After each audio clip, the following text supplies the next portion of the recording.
Hi decays what good morning. இன்றைக்கி வந்து பார்த்திங்கன்னா மண்டே ஒர்க்குக்கு வந்தாச்சு. மரம் பாருங்கள், நம்ம யார் போகிற மரம் அங்கே போகணும். அப்படி கீழே பார்த்தீங்கன்னா மஞ்சக்காடு, ஆப்போசிட்டில் வெயில் சூப்பராக. ஸோ இன்றைக்கி என்னென்ன நடக்குது அப்படிங்கிறத பார்த்துடலாம். ஓகேவா? ஸ்குவாடு மேலே வந்தாச்சு. மரத்தோட கண்டிஷன் எப்படி இருக்குது அப்படிங்கிறத பார்க்கலாம். ஓகே, கீழே பாருங்கள் எவ்வளோ அழகாக தெரியுதுன்னு. மஞ்சள் போட்டிருக்கிறது நல்லா ஹைட்டான மரம். நம்ம வந்து இப்போது இந்த காயை அறுக்க போகிறோம். அதுக்கப்புறம் ஆப்போசிட்டில் இருக்கிற காயை அறுக்க போகிறோம். அறுக்கிறது வீடியோவில் பார்க்குறீங்களா? கிருத்தி எப்படி அறுக்கும் பாருங்க, பூவாட்டம். எங்கப்பா எப்படி? ஓகே, வேலை முடிஞ்சது. 40 ரூபா சம்பாதிச்சாச்சு. போயிட்டே இருக்கலாம். ஓகே, இன்றைக்கி நிறையா யோசனைகள் பண்ணி வச்சுருக்கேன். அது எல்லாமே இந்த விளாகில் காட்டலான்ட்டு இருக்கேன். கண்டினியூவாக பாருங்கள். ஓகே, ஸ்குவாடு நம்ம ஃபஸ்ட்டு மரம் காய் ஓட்டமில்ல, அந்த மரத்தை காட்டுற மாதிரிங்க எப்படி இருக்குது நீங்கள் இருந்து. இதுதான் நம்ம என்ன ஃபஸ்ட்டு மரம். ஆக்சுவலாக அந்த மரத்தோட லெவலை தாண்டி மேலே வந்தாச்சு நம்ம. ஓகே, இது பாருங்கள் எவ்வளோ பெருசு இருக்குன்னு. அப்போ கீழே தெரியுதா? இன்னும் பார்த்தீங்கன்னா 1 2 ஸ்டெப் மேலே போகணும். ஒரு காய் எப்படி பார்த்தா இருக்குன்னு சொல்கிறேன். வந்தோடனே இங்கே ஒரு காய் இருந்தது, இதுக்கு ஆப்போசிட் வர காய் இருந்தது. அடுத்து நமக்கு ஏதாவது டவுட்டாக இருந்ததுன்னு இந்த மாதிரி வெட்டி பார்ப்போம். வெட்டி பார்த்தோம்னா பார்த்தீங்கன்னா உள்ளே வெள்ளையாக ஒயிட்டாக தான் இருக்குது. லைட்டாக கூட ப்ரௌனிஷாக வந்து ஆகலை. லைட்டாக ப்ரௌனிஷாவோ இல்லை ரெட்டிஷாக வந்துருந்து தண்ணி வந்து சலன்னு சத்தம் கேட்டுது அப்படின்னா அந்த காய் கண்டிப்பாக அறுத்துடலாம். இது வந்து தண்ணி சத்தம் கேட்கல, காய் வெயிட்டாக இருக்குது. அதனால் நம்ம இதை அறுக்க மாட்டோம். இப்போ நான் அப்படியே காமிச்ச வெள்ளையாக இருக்கிறது இந்த கொலைகள் சொன்னேன். ஓகேவா? அதுக்கு அப்படியே ஆப்போசிட் கொலை இது. இதில் வந்து பாருங்க, இந்த காயில் வந்து பார்த்திங்கன்னா ரெட்டிஷாக வந்துருக்குதா. அதுக்கு இதுக்கு டிஃப்ரென்ஸ் நல்லாவே தெரியும். இப்படி வந்து பார்த்தோம் அப்படின்னா இந்த அளவுக்கு இருந்ததுனாவே இப்போ காய் வெயிட்டும் இல்லை, தண்ணி சவுண்ட் லைட்டாக கேட்கும் உங்களுக்கு. ஓகேவா? இந்த காய் கண்டிப்பாக போடலாம். இது வந்து 3ஆவதாக நம்ம அறுக்கிற கொலை.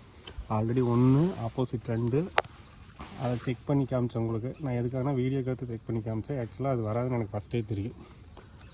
அடுத்தது இது வரும் அப்படிங்கிறது தெரியும். எதுக்கும் உங்களுக்கு காட்டணும் அப்படிங்கிறதுக்காக இப்போது இந்த காய் வந்து கண்டிப்பாக இருக்கலாம்.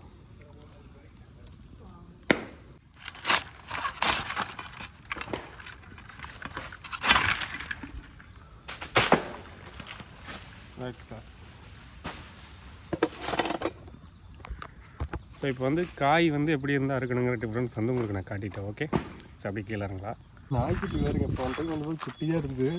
நான் பாட்டுக்கு வீடியோ எடுத்துகிட்டு அப்படி நடந்து வந்துட்டு எப்படி வந்து விளையாடுது. ஏன் ஜாமி வாழை இன்னும் ஆட்டுது. நான் உனக்கு என்னடா பண்ணேன் இப்படி ஆட்டிகிட்டு இருக்கிறீங்க? விளையாடுது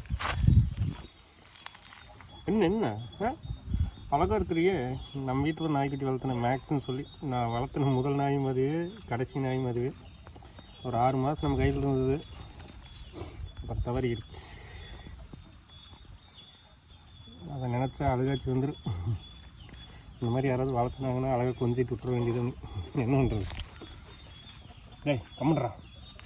பேர் என்னடா? பேர் என்னடா?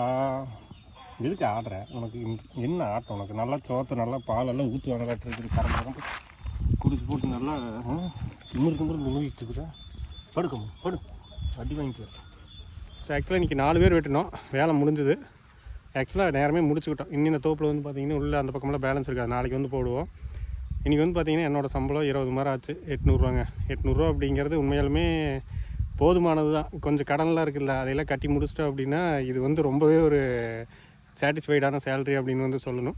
பட் இன்றைக்கி வந்து இருக்கிற டயர்டுக்கு நேரத்தில் விளையாடிட்டு இன்றைக்கி இருக்கிற இதுக்கு வந்து பார்த்திங்கன்னா இன்றைக்கி ஓகே வந்ததுக்கு லீவ் போடாமல் வேலைக்கு வந்தாச்சு. வேலைக்கு வந்து ஒரு 800 சம்பாதிச்சாச்சு.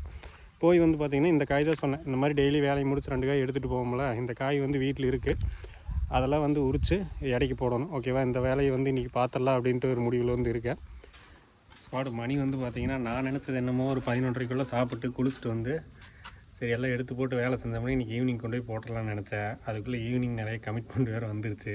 இப்போ மணி வந்து பார்த்திங்கன்னா 2:30. இப்போ தான் வந்து சின்ன வேலைகள் அங்கே இருந்ததையும் முடிச்சுட்டு இங்கே வந்திருக்கேன். ஆயுதத்தை கையில் எடுத்தாச்சு. தேங்காயெல்லாம் இங்கே கிடந்தது அம்மா வீட்டில். எடுத்துக்கொண்டு போய் எங்கள் அப்ச்சி விட்டு வேப்ப மரத்தடியில் கொட்டியிருக்கிறேன். ஒரு 53 காயோ 55 காயோ வந்தது. எக்ஸாக்டாக எண்ண முடியல, கணக்கில் ஏதோ ஒன்று விட்டுருப்போம்ல. கடைசியை உரிச்சிட்டு எத்தனை இருக்குதுன்னு பார்த்துக்கலாம். ஓகே, இப்போ காட்டுறோம் பாருங்கள் அப்படியே கிடக்கிறத அப்படியே கொஞ்சம் கொஞ்சமாக செய்வேன். எனக்கு தெரிஞ்சு நாளைக்கு தான் கொண்டு போய் போடுவேன்னு நினைக்கிறேன். வேலை எப்படி கொஞ்சம் கொஞ்சமாக முடிப்போம். ஸ்குவாட் கிடக்குது பாருங்க காய். இதாக இவ்வளோதான். நம்ம 2 வீட்டுக்கு செலவுக்கு எடுத்தது போக மிச்சம் இருக்கிற காய் இவ்வளோதான். சரி, ரொம்ப நாள் போட்டோம்னா என்ன தெரியுமா, ஏன்னா இப்போ காடு தோட்டம் வச்சுருக்கிறவங்க பல்காக போடுவாங்க, அவங்க வச்சுருப்பாங்க, ரேட்டு ஏது இறங்க. நமக்கு ஒன்றும் பெருசாக டிஃப்ரென்ஸ் இருக்காது. இருந்தால் ஒரு 500 அந்த ரேஞ்சுக்குள்ளே தான் முன்ன பின்ன இருக்கும். மேக்ஸிமம் ஒரு 30 காய் சேர்ந்தாலும் இங்கே பக்கத்தில் வாங்கிக்குவாங்க. சரி, இந்த டைம் கொஞ்சம் நிறைய சேர்ந்துக்குச்சு. ரேட்டு குறைஞ்சங்காட்டி இங்கேயும் கொடுக்க முடியல. ஓரளவுக்கு கொஞ்சம் ரீசனபுளாக ரேட்டு கிடைக்கணுன்னு தான் நம்மளே எதிர்பார்ப்போம். ஸோ அதனால் சரி ஏதோ 50 ரூபாயே நம்ம போகுதுன்னு சொன்னாங்க. முந்தானே இது கிரிக்கெட் விளையாடுறதுக்கு ஒரு ரூபாயை களம் வச்சுருக்கிறவர் கேட்டேன். சரி, அதனால் உரிச்சு இருக்கிறது போடுவோம் ஏதோ ஒரு ரேட்டு வருட்டுன்னு எடுத்தாந்து பார்த்து பாருங்கள். வரக்காய் காஞ்சி போனதே மட்டை காஞ்சி எத்தனையாகி போச்சு. உள்ளே கொஞ்சம் இதாக தான் இருக்கும், மேலே காஞ்சி போச்சுன்னு வைங்களேன். இதெல்லாம் கொஞ்சம் முன்னாடி கொண்டு வந்து இதெல்லாம் இப்போ ரீசெண்டாக ஒரு 2 வாரத்துக்குள்ளே ஒரு 10 நாளைக்குள்ளே இருக்கிறது இருக்கும். சரி, ஓகே. இதில் தான் உரிக்கிறோம். கண்டிப்பாக இதில் உரிக்கிறது இந்த வரக்காயெல்லாம் ரொம்ப சிரமம். எல்லாம் இது கடப்பாறை இருந்ததுன்னா நல்லாயிருக்கும். அது ரெகுலராக வேலை செய்கிறவங்க செட் ஆகும். நமக்கு இதில் தவிர வேறு எதுலேயும் பழக்கம் இல்லை. ஆரம்பிச்சு ஒரு 10 நிமிஷம் ஆச்சு. ஒரு 10-14 காய்கிட்ட வாங்கிட்டேன். இப்போ காய் எடுக்கிறது பார்த்திங்கன்னா மேக்ஸிமம் தோட்டத்தில் ஓரளவுக்கு திரண்ட காயத்தை எடுப்போம். ஓகேவா, நெத்து அதிகமாக இருக்கிறது அப்படின்னு சொல்லுவாங்க. ஸோ அந்த மாதிரி எடுக்கும்போது பார்த்திங்கன்னா இந்த மாதிரி காயோட சைஸ் கொஞ்சம் பெருசாக வரும். அதே நேரத்தில் தூக்கும்போதே காய் வெயிட்டாக இருக்குது. இப்போ மட்டை வாங்கினாலுமே அந்த மட்டை வாங்கினதுலேருந்து பார்த்திங்கன்னா கொஞ்சம் தான் வெயிட் குறைஞ்சிருக்கும். அது மாதிரி அதாவது மட்டையோட திக்னஸ் ரொம்ப கம்மியாக இருக்கும், காயோட அளவு உள்ளே பெருசாக இருக்கும். ஸோ அது மாதிரி இருக்கிறது வெயிட் கொஞ்சம் அதிகமாக வரும். அந்த மாதிரி பார்த்து எடுத்துக்கலாம்.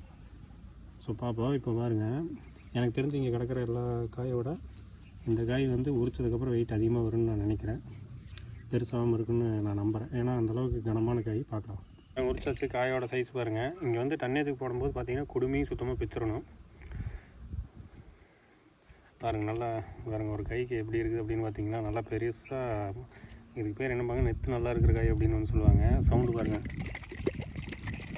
இப்படி நல்லா கலகலன்னு ஆடணும். தண்ணி ரொம்பவும் இல்லாமல் நல்லா ஆடும்போதே வெயிட்டு தெரியணும் காயில். அந்த மாதிரி இருக்கிறத எடுத்துட்டோம்னா நமக்கு கொஞ்சம் யூஸ்ஃபுல்லாக இருக்கும். இங்கே பாருங்கள், இங்கே வைக்கிறோம் பாருங்கள், தெரியுதா? இங்கே இருக்கிறத விட இது கொஞ்சம் பெரிய காய். நம்ம அங்கே எடுக்கும்போதே தெரியும் வெயிட். இது கூட சேர்ந்தது இந்த காயில். நம்ம என்ன தான் தேடணும்னாலும் வைங்க, காட்டுக்குள்ளே ஒரு சில காட்டுக்குள்ளே காய் நல்ல காயை தேடி எடுத்துகிட்டே வர முடியும். அப்படி தேடி எடுக்கும்போது காட்டுக்காரங்க ஒரு சிலர் சங்கடப்படுவாங்க. என்னப்பா 2 காய் தேடி எடுத்துகிட்டு போய் ஏதோ 2 எடுத்துகிட்டு போகலாம் அப்படின்னு. அவங்களுக்கு அவங்க சைடு பார்த்தா நமக்கு நம்ம அந்த 2 காய் தான் நமக்கு போனஸ்ன்னு நம்ம தேடி எடுத்துகிட்டு வரோம். இன்னொரு விஷயம், இப்போல்லாம் என்ன பண்ணுறது அப்படின்னா, காய் போடுறோம்ல அப்போவே பார்த்துக்கிறது. நம்ம எந்த மரத்தில் காய் நல்லா திரண்ட காய் நல்லா வெயிட்டான காய் விழுகுதுன்னு பார்த்துட்டோம்னா நம்ம போய் டக்குன்னு இந்த மரம் அப்படின்னு பார்த்து வச்சுருந்தோம்னா வேலை முடிஞ்சோடனே போய் எடுத்துகிட்டு 2 காய் வந்துடலாம். பாப்பா இப்போ ஒரு 5 காய் உரிச்சாச்சு. கிட்டத்தட்ட எப்படி ஒரு 4 மணிக்கு முடிச்சிருவோம். இன்றைக்கி முடிச்சுட்டு தம்பி ஸ்கூலில் வரும், அவனை போய் பிக்கப் பண்ணுவோம். ஐயோ, காய் மட்டை வாங்குறவங்களும் எப்படி தான் வாங்குறாங்க, எல்லா வேலையும் கஷ்டம் இருக்குதுங்க. வேறு கை அப்படியே செவந்து போச்சு அந்த கம்பி இது ஒன்றுதுக்கே. அங்கே உரிக்கிறவங்களாம் உண்மையில் ஒரு நாளைக்கு 1000-2000 காயில் உரிக்கிறாங்களாம்மா. எல்லா வேலையிலையும் கஷ்டம் இருக்குது. என்ன பண்ணுறது?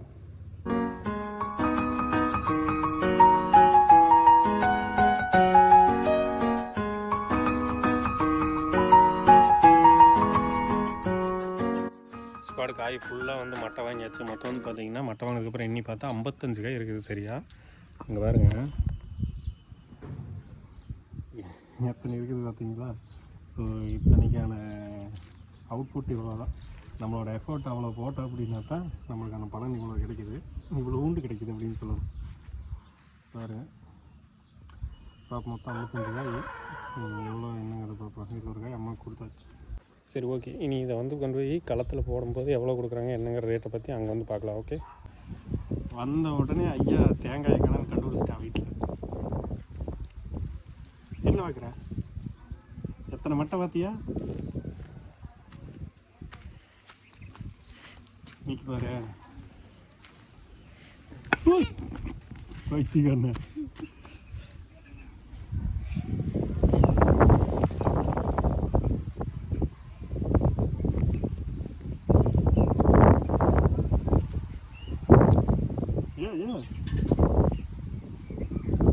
இந்த வெயிட்டு நல்ல கடமா. என்ன பண்ற? ஃபுல்லாக வெயிட்டா? தூக்கு பாப்பா.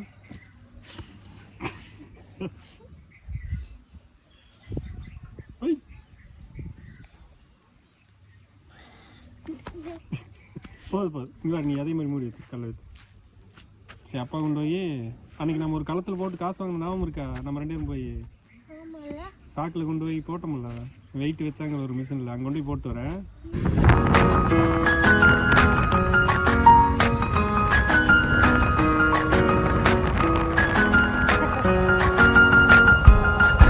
களத்துக்கு வந்தாச்சு. இதை புலகைன்னு வந்திருக்கிறேன், தம்பிங்க கூப்பிட்டு வந்தாச்சு. பாருங்க களம், அந்த மிஷினில் தான் எடை போடுவாங்க பவனித்து. உங்களுக்கு தெரியுமில்ல, அன்றைக்கி நீ வந்து இல்லை அதான் அங்கே இருக்குது பாரு.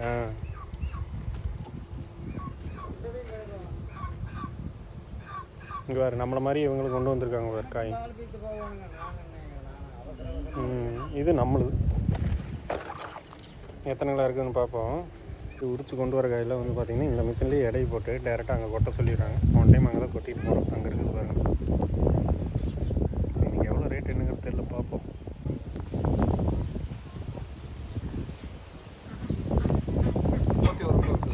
வாங்கியாச்சு. இங்கே பாருங்கள், மொத்தம் 31 50 ரூபா 2 கிலோ. இப்போ காய் போட்டாச்சு, வந்தாச்சு. தம்பி பாருங்க ஜாலியாக சைக்கிள் ஓடிட்டு இருக்கான். ஸோ டோட்டலாக வந்து பார்த்திங்கன்னா 54 காய் கொண்டு போனோமா. அதில் வந்து 1 கிலோ 50 ரூபா அப்படின்னு சொன்னாங்க. 50 ரூபா அப்படின்னு கணக்கு போட்டோம்னா மொத்தமாக 31 கிலோ வந்தது. ஓகே, 1550 ரூபா வந்து கொடுத்தாங்க. ஆவரேஜாக பார்த்த அப்படின்னா ஒரு 580 கிராம் பக்கமாக வந்து வருது. ஒரு 600 கிராம் பக்கமானு வச்சுக்கோங்க. ஆவரேஜாக ஒரு காய் வந்து நம்மளோட காய் ஆவரேஜாக ஒரு 600 கிராம் வந்துருக்குது. 1 கிலோவுக்கு வந்து 50 ரூபாய்ங்கிற கணக்கில் 1550 ரூபா இப்போ நமக்கு வந்தது. சரி, இது வந்து பார்த்திங்கன்னா ஏதாவது ஒரு யூஸ்ஃபுல்லான ஒரு விஷயத்துக்கு வந்து யூஸ் பண்ண போகிறோம். ஸோ நெக்ஸ்ட் வந்து பார்த்திங்கன்னா இப்போ மணி 5:40. ஒரு டர்ஃபுக்கு விளையாடலாம் அப்படின்ட்டு நம்ம வீட்டுக்கு போகிற பசங்க கூப்பிட்டு வந்தாங்க, காலையிலேயே சொல்லியிருந்தாங்க. ஸோ அதுபோக வந்து பார்த்திங்கன்னா நம்ம சென்னிமலை ப்ரீமியர் லீக்னு சொல்லி ஒரு டோர்னமெண்ட் ஒன்று கண்டக்ட் பண்ணுறாங்க. அதுக்கு 8 டீமு, நான் ஒரு டீம் ஓனர்ஷிப் வந்து எடுத்துருக்கிறேன். அதுக்கு ஒரு மீட்டிங் இருக்குதுன்னு வந்து சொல்லியிருக்காங்க. நீ எடுக்கிற 5-10 பிச்சைக்கு இது தேவைதானா அப்படின்னு கேட்டிங்கன்னா கஷ்டங்கள் இருக்க தான் செய்யும். நமக்கு பிடிச்ச விஷயங்களை அந்தந்த நேரத்தில் செஞ்சிடணும். கஷ்டமெல்லாம் குறையிட்டா அப்புறம் செஞ்சுக்கலாம் அப்படின்னா அதுக்கான வாய்ப்பு வந்து கிடைக்காது. ஓகேவா? சரி, அதனால் வந்து அடுத்த வேலைகளை வந்து பார்ப்போம். அடுத்த ஒரு நல்ல வீடியோவில் வந்து பார்க்கலாம். இதை பற்றி உங்களோட கருத்துக்கள் என்னங்கிறத வந்து சொல்லுங்கள். இன்னும் நிறைய கண்டென்ட்டு வந்து பார்த்திங்கன்னா லைஃப் ஸ்டைலோடு கலந்து நம்ம வேலைக்கு போகிறதா இருக்கட்டும், நம்ம வாழ்க்கையில் நடக்கிற விஷயங்களாக இருக்கட்டும், இந்த மாதிரி எல்லா விஷயங்களையும் கலந்து நிறைய வீடியோஸ் வந்து போட போகிறேன். ரொம்ப இன்ட்ரெஸ்டிங்காக காட்ட போகிறேன். முடிஞ்சளவுக்கு நம்மளுக்கு பிடிச்சிருந்ததுன்னா ஃபாலோ பண்ணிக்கங்க. உங்கள் ஃப்ரெண்ட்ஸ் யாராவது இருந்தாங்கன்னா ஷேர் பண்ணிவிடுங்க. Thank you so much. பவனித் இங்கோடியா.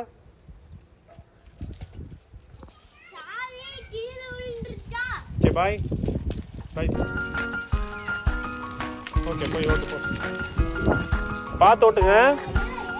செட்டு சேர்ந்துட்டானு.